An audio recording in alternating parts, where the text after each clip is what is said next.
नमस्कार प्रेक्षकांनो, तुमचं सर्वांचं मनपूर्वक स्वागत आहे. लग्नानंतर होईलच प्रेमचा आजचा रिव्ह्यू ऐकत आहोत. म्हणजेच 16 फेब्रुवारीचा रिव्ह्यू. जीवा बेडवर झोपलेला असतो. त्याच वेळेला तिथे पार्थ येतो. पार्थ तिथे बेडजवळ खाली बसतो आणि जीवाची मस्करी करतो. जीवाच्या हातावर हात ठेवतो, केसांवर हात फिरवतो. जीवाला वाटतं नंदिनी आली की काय. तेव्हा जीवा म्हणतो, आलीस तू? बोटांची भाषा समजून घ्यायची का मी? पार्थ त्याच्या कानावरून हात फिरवतो, मानेवरून हात फिरवतो. तेव्हा जीवा म्हणतो, ए चकाचक बाई, तुझ्या बोटांवर कंट्रोल ठेव बरं का, नाहीतर मी ऑन होईल. पार्थ लगे म्हणतो, व्हा ना मग ऑन. जीवा म्हणतो, तुझा हा आवाज बसल्यापासून खूप गोंधळ होतोय बरं का. तो वळून बघतो तर समोर पार्थ असतो. दादा तू? तेव्हा पार्थ पण म्हणतो, हो मी चकाचक बाई. त्यानंतर उठतो आणि एवढा हसतो जोरजोरात, तर जीवा लगेच त्याला मागून मिठी मारतो आणि म्हणतो, माझी मस्करी करतो तू? अरे दादा, मला माहिती होतं तूच आहे. नंदिनीची बोटं कशी माहिती ना, नाजूक, आणि तुझी ती फाताडी बोटं, यातला फरक कळतो मला. पार्थ म्हणतो, तुला काही कळत नाही रे, तुला काही कळत नाही म्हणून तुला काही मिळत पण नाही. च्युइंगमसारखा चिपकून राहिलायस तू, च्युइंगमसारखा ताणतोयस तू. गेली 21 दिवस प्रेमाचा लवगुरू होऊन फिरत होतास तू, आणि आता तुला प्रेमाचा बेसिक अर्थसुद्धा माहिती नाही आहे. प्रेम हे जिंकण्यामध्ये नसतं, हारण्यात असतं. तर दुसरीकडे काव्या आणि नंदिनी गप्पा मारत असतात. काव्या म्हणते, कशी वाटते आमची काव्यार्थ रूम? पण नंदिनी म्हणते, आज फक्त एकच दिवस हां, नाहीतर मी इथून पुढे तुमच्या स्पेसमध्ये नाही येणार. मला नाही आवडत आहे का असं तुमच्या रूममध्ये येऊन झोपणं. पण तू अशी का झोपलीस? तेव्हा काव्या म्हणते, मी आणि पार्थ आम्ही असंच झोपायचो, समांतर रेषेसारखं. पण आज ती रेषा सरळ होणार होती, कारण माझ्या आणि पार्थमध्ये सगळं काही आता ठीक झालं आहे. तेव्हा नंदिनी म्हणते, काय गं काव्या, तुमचं सगळं सुरळीत असताना सुद्धा मला हट्टाने इथे बोलवलं आहे, हे मला अजिबात नाही आवडलं हां. असंही उद्या व्हॅलेंटाईन डे, तेव्हा मी इथे अजिबात नाही थांबणार. तेव्हा काव्या म्हणते, मग काय प्लॅन आहे व्हॅलेंटाईन डेचा? #नंदिनी. नंदिनी म्हणते, तुमच्यासाठी म्हणत होती का मी? मला आनंद निवासला जायचं आहे आणि खूप कामं आहे. तेव्हा काव्या म्हणते, उद्याचा दिवस अजिबात काही काम वगैरे नाही करायचं हां, उद्याचा दिवस फक्त प्रेमाचा आहे. तर दुसरीकडे पार्थ फक्त प्रेमाचा नाही आहे, तर प्रेम व्यक्त करण्याचा दिवस आहे. तेव्हा जीवा म्हणतो, हो का, थँक्यू हां सर, कारण मी आत्ताच नुकतंच 8 वर्षाचं झालं आहे आणि मुंजीला बसणार आहे. पार्थ म्हणतो, अरे टकला शेंडी असलेला चांगला नाही दिसणार. किती सरकॅस्टिकली बोलते रे. अरे तुझे 21 दिवसाचे व्हिडिओ बघितले, तुझे फॅन्स तर किती छान छान कमेंट टाकायचे, आणि मी ऐकले बरेच लोक बुके पण पाठवायचे, किती लोक पत्र लिहायचे. नंदिनी जीवाकडे परत जा. आणि आता नंदिनी परत आली आहे, तर तू त्यांना परत जायला लावतो. तेव्हा जीवा म्हणतो, एखाद्याच्या वाटेकडे खूप काळ डोळे लावून बसल्यानंतर डोळे थकून जातात, मग आपल्या माणसाने परतून येण्याची अपेक्षा संपून जाते. माझंही तसंच झालं आहे. पार्थ म्हणतो, अरे पण आता नंदिनी कायमच्या परत आल्या आहे, आणि तू असं वागणार आहेस का? तू फक्त 21 दिवस एफर्ट्स घेतले, नंदिनीने 6 महिने एफर्ट्स घेतले, ते सगळं विसरलास तू, तरी पण तू आता असं वागणार आहे? जाऊ दे, मी आता माझ्या अकाउंटवर एक ब्लॉग तयार करतो आणि त्याच्यात सांगतो, नंदिनी परत जा आणि परत लवकर येऊच नको. याला तुमची किंमत कळूच द्या. तेव्हा जीवा म्हणतो, अरे दादा, एवढं मोठं हॅशटॅग नसतं रे. पार्थ म्हणतो, तू नको सांगू मला काय असतं आणि काय नाही. माफ कर रे माझ्या मैत्रिणीला. तेव्हा जीवा म्हणतो, तुझी मैत्रीण? ती आधी माझी बायको आहे, त्यानंतर तुझी मैत्रीण. जा ना, जाऊन झोप ना. पार्थ लगे तो रोल असतो बेडवर, त्याच्या त्या बाजूने उडी मारून झोपतो. त्या रोलला हात लावतो. तेव्हा जीवा म्हणतो, ए अजिबात हात नाही लावायचा हां त्या रोलला. पार्थ म्हणतो, त्या रोलमध्ये पण तुझा जीव दडलाय का? जीवा म्हणतो, झोप ना. पार्थ लगे गुड नाईट म्हणून झोपतो. तर दुसरीकडे नंदिनी म्हणते, ते सगळं सोड ना. काव्या म्हणते, काही कारणं नको देऊ हां ताई, जाऊ दे, मी पण कोणाशी डोकं लावते.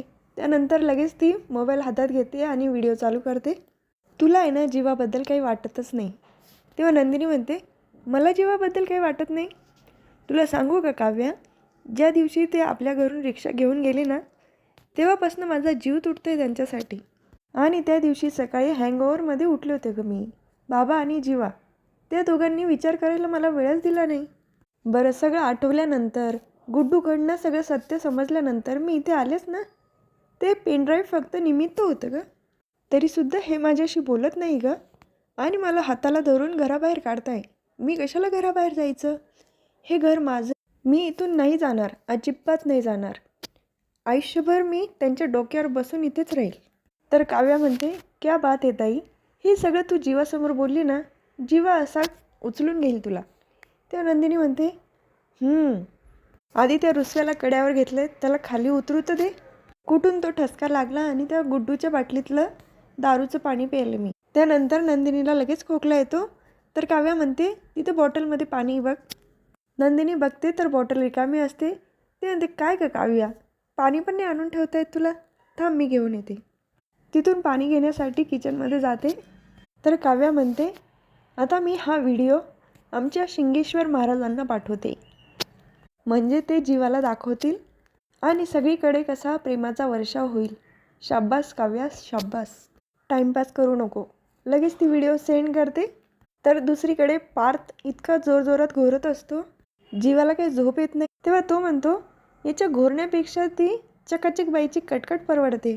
अगदी त्या उशीने कान दाबत असतो तरी देखील त्याला झोप येत नाही.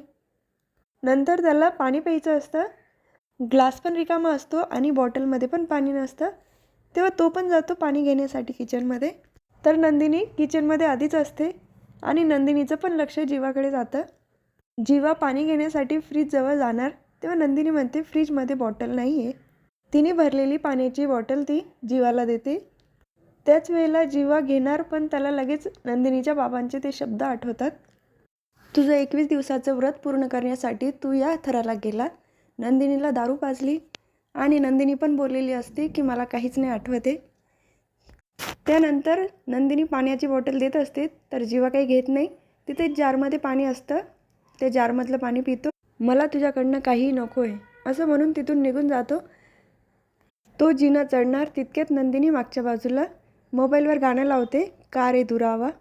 जीवा मागे वळून बघतो तर नंदिनी त्याच्याजवळ येते आणि त्याचा हात धरते. जीवाला थांबवण्याचा प्रयत्न करते पण तो काही ऐकायला तयार नसतो. त्यानंतर ती कान पकडून माफी मागते. तर जीवा तिचे कानावरचे हात खाली करतो, वर जायला निघतो.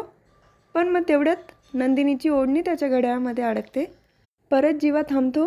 नंदिनी त्याला मिठी मारते पण मग जीवा काही तिला मिठी मारत नाही, तो दूर करतो तिला. त्यानंतर नंदिनीला कळत नाही की जीवाला समजवायचं तरी कसं. त्यानंतर जीवा त्याच्या रूममध्ये निघून येतो आणि नंदिनी पण खाली निघून जाते. हा सगळा सीन गाण्यामध्ये दाखवला आहे. त्यानंतर सकाळ झालेली दाखवली आहे आणि रम्या गुलाबाचं कागदी फूल तयार करते आणि त्याच्यावर रेड कलर देते. त्यावेळेला तिथे वसू आत्या येतात. अगं किती छान कलर दिला आहे तू फुलाला, पण हे कागदी फूल का बनवते? आज व्हॅलेंटाईन डे, तुला हवे तेवढे गुलाबाचे फुलं भेटतील. तेव्हा रम्या म्हणते, ते फूल संध्याकाळपर्यंत सुकून जाईल ना, पण माझं हे कागदी फूल कधीच सुकणार नाही. जसं माझं प्रेम आहे ना, तसाच हा गुलाब पण कायम राहील. तेव्हा वसू आत्या म्हणतात, हा गुलाब तू पार्थला देणार आहे का? रम्या म्हणते, नाही, हा गुलाब मी पार्थला देणार नाही, कारण तो आता घेणार नाही ना. त्याच वेळेला रेड कलर सांडतो. तेव्हा रम्या म्हणते, तुला सांगू आई, हा रेड कलर आहे ना, मला आता सध्या खूप आवडायला लागला आहे, खूप आकर्षण वाटायला लागलं आहे. कारण समजतच नाही हा लाल कलर आहे का लाल रक्त आहे. तिचं ते बोलणं ऐकून वसू आत्यांना तर खूप टेन्शन येतं, ही असं काय बोलते. तेव्हा रम्या म्हणते, आई मी या काव्याचं काय करेल ना मला माहिती नाही, कारण आता ही 2.0 रम्या ऑन झालेली आहे. तेव्हा वसू आत्या म्हणतात, अगं रम्या बाळा, तू ठीक तर आहेस ना? तुला काही झालं आहे का? तुझी तब्येत तर बरी आहे ना? का असं बोलते? तेव्हा रम्या म्हणते, नाही काही, मी अगदी ठीक आहे आणि हा गुलाब मी पार्थलाच देणार आहे आणि तोही मी काव्याच्या रक्ताने लाल करून मग देणार आहे. तर हा भाग इथेच संपतो. पुढील भागात बघायला मिळतं की काव्य आणि पार्थ दोघंही बसलेले असतात. तेव्हा काव्य देवाकडे प्रार्थना करते, नंदिनी ताई आणि जीवाचं भांडण मिटलं पाहिजे. तर दुसरीकडे नंदिनी किचनमध्ये असते, स्वयंपाक करत असते. त्याच वेळेला तिथे जीवा येतो आणि तो म्हणतो, काय करते नंदिनी? माझा टिफिन बनवते का? तेव्हा नंदिनी म्हणते, अजिबात नाही, हे मी तुमच्यासाठी बनवत नाही, तुमचा स्वयंपाक तुम्ही स्वतः बनवायचा आहे. तर दुसरीकडे काव्याने पार्थला फोन केलेला असतो आणि काव्य त्याला सांगत असते, जीवाचा फोन घ्या आणि त्याच्यावरनं मेसेज करा नंदिनी ताईला, मिलन कॅफेमध्ये येऊन भेट म्हणून. पार्थ म्हणतो म्हणजे मला कळलं नाही. तेव्हा काव्या म्हणते जीवाच्या फोनवरून मेसेज आला आहे हे नंदिनीताईंनी बघितल्यानंतर नंदिनीताई कॅफेमध्ये जाईल आणि दोघांचं मिलन होईल. तेव्हा पार्थ पण जीवाच्या मोबाईलवरून मेसेज पाठवतो आणि नंदिनीचा फोन काव्याच्या हातात असतो. ती मेसेज बघून अगदी शॉक बसल्यासारखी पाहत राहते. आता त्या मेसेजमध्ये नक्की काय आहे हे आपल्याला उद्याच्या भागात कळेल. तेव्हा उद्या पुन्हा भेटूया लग्नानंतर होईलच प्रेमच्या पुढच्या रिव्ह्यूमध्ये.